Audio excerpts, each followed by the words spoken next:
is part of the problem the way that these programs are structured.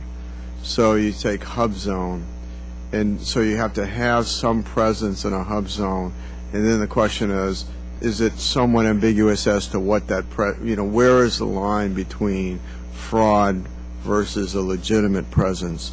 And then I know on some of the minority and contracting, you have a firm that's kind of a front and they're really operating for others, but where is the line somewhat hard to draw in those instances as to what's legitimate and what's fraudulent? It's incredibly difficult to draw. Hub zone is an excellent example because you do have that. You're dealing with a physical location, and you have literally, you just have to have an intent to have 35% of your employees living in that hub zone. First off, that's difficult. Do you tell the employees not to move? I mean, you can't do that anyway.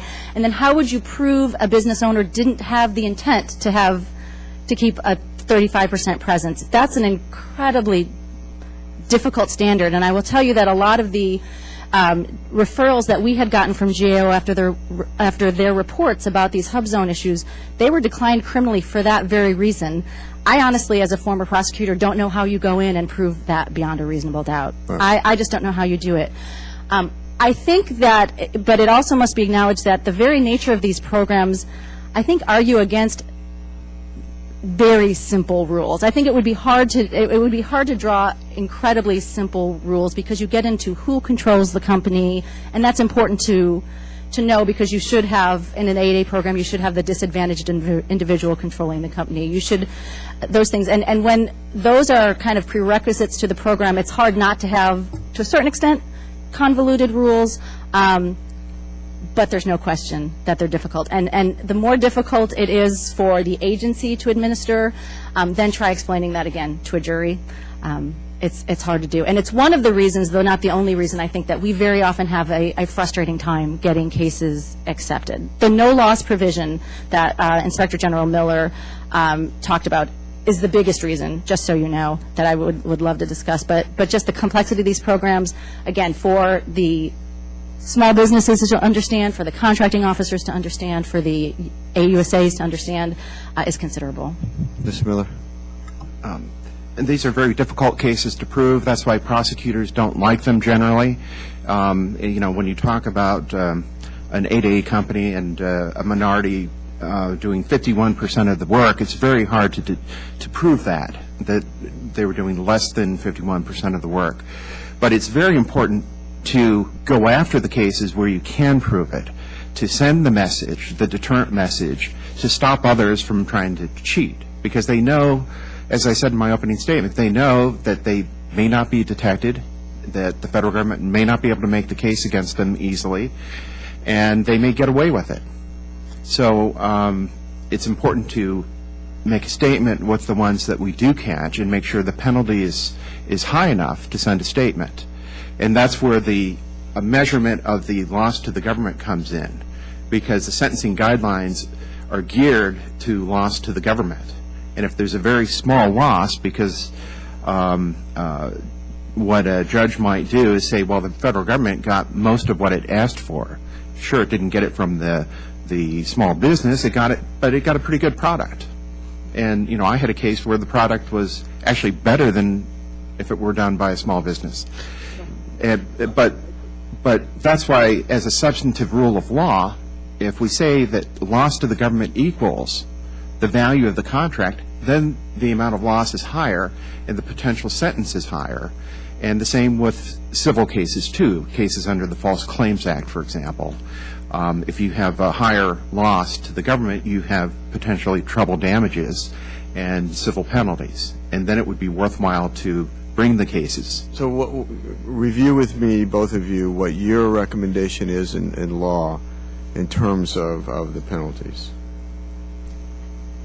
I think the main recommendation that we would both talk about, and that was part of a white paper produced by the National Procurement Fraud Task Force and has been suggested before, is defining what a loss is. I mean, if you tell if you say in law, if you are a dishonest actor who should not have gotten this 8A contract, and this was a $20 million contract, that is now a $20 million loss to the government, because the government has lost the benefit of awarding that contract to somebody that they were meaning to help by awarding that contract. Some valid 8A firm out there lost the ability to have a $20 million contract with the government because it was awarded to somebody who had committed fraud to get there.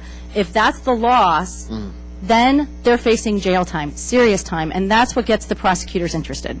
And right now, that's not the loss, because we got our widgets. You know, the government got what they bargained for, in that most often, and certainly in the cases we're talking about, the government got the products. And so the government, right now, the way the law is, the government is not out that money. That is not a loss. But I would argue, and that it is a loss, because then why have the program? I mean, the whole point of the program is to give it to a legitimate firm. So this is something that I have been recommending for a number of years. In 2007, I wrote the white paper for the National Procurement Fraud Task Force, and that was one of the recommendations. I would also recommend that it apply not only to the criminal context, but also to the civil context, to False Claims Act in particular, and also to the what they call the Mini False Claims Act, the Program Civil Fraud Remedies Act, so-called PIFRA.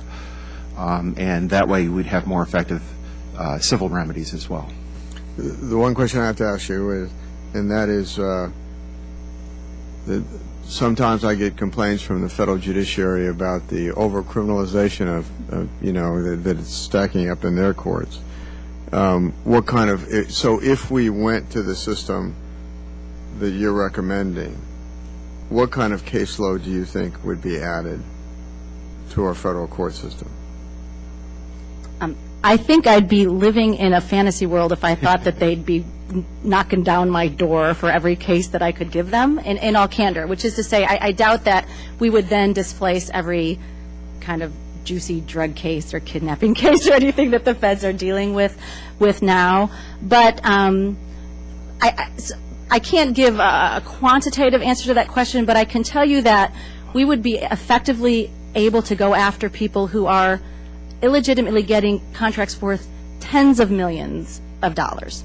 And I think that that's something that's important to the federal government and should be. And then, obviously, no prosecutor has to take any case. No U.S. attorney has to take any case. I still think it becomes, obviously, they still have complete discretion on what to take. But I think it would give greater visibility and attention to these cases. And I think especially now, though I think it's always important, but especially now when we're trying to find every dime that we can in savings and trying to do the most that we can with the money that we have, it's important that the federal government have integrity in these programs, or we're really throwing money away. We may as well just have full and open competition, which may get us a better price, but I don't think small businesses always do as well in that. I mean, I really think if we're trying to help small businesses, these programs have to have integrity, and the bad actors have to be gotten out of these programs.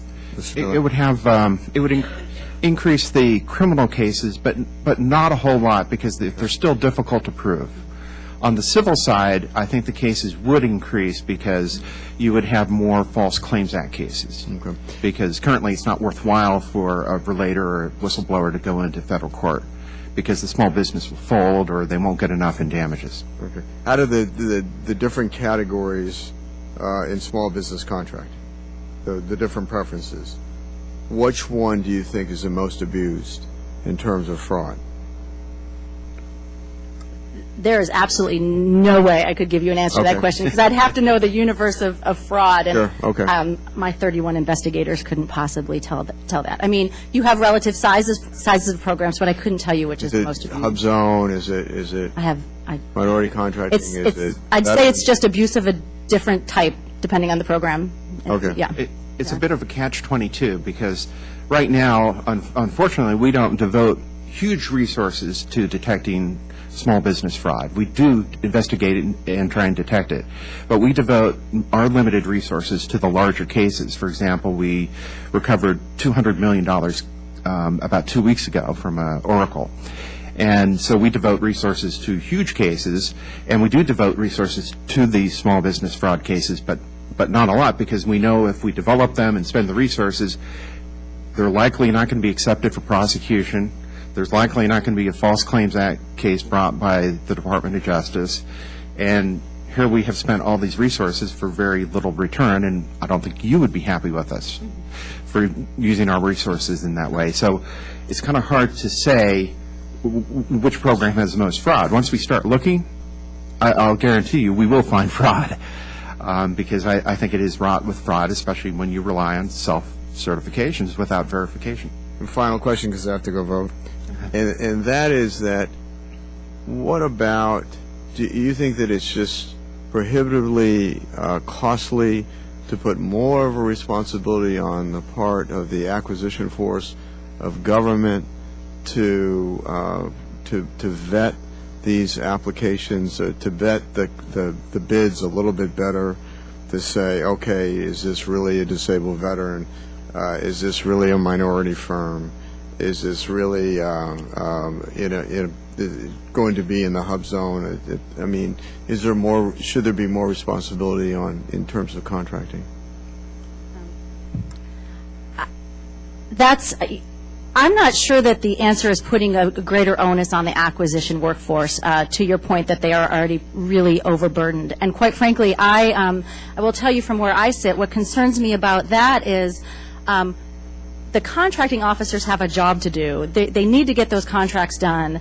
They need to meet their goals. They need to be swift about it. And I worry about then saying, and then, by the way, make sure these small business programs are working well. I'm not sure that ever gets to be their highest priority. I don't think that they should be expected to know the ins and outs of the programs. I think it needs to be, I think the government needs to engage in a very robust discussion about where that responsibility lies. I will tell you that one of the things that worries me is I think right now procuring agencies and the Small Business Administration are not always clear on who's supposed to be minding the store, especially when it comes, for example, to the 8A program, just as far as who's supposed to be looking at the limitations on subcontracting and what's going on. I think that that's a discussion that needs to be had within the executive branch, and perhaps with guidance from Congress, and we make it clear what the roles are. I think if we make it clear whose role is what, and I think if we make sure that they're adequately trained, which is not happening right now, certainly in the acquisition workforce, we do a better job. And that, along with, there is a whole protest, businesses who lose out protest, and it's amazing how much we learn from that because they know. I mean, so the system is there. I think we just need to be better about it, better trained about it, and make it clear who's expected to do it. Because to Mr. Miller's point, these procuring agencies have a lot to do, and I think if you were to say, and now make sure these small business programs, that's 23% of your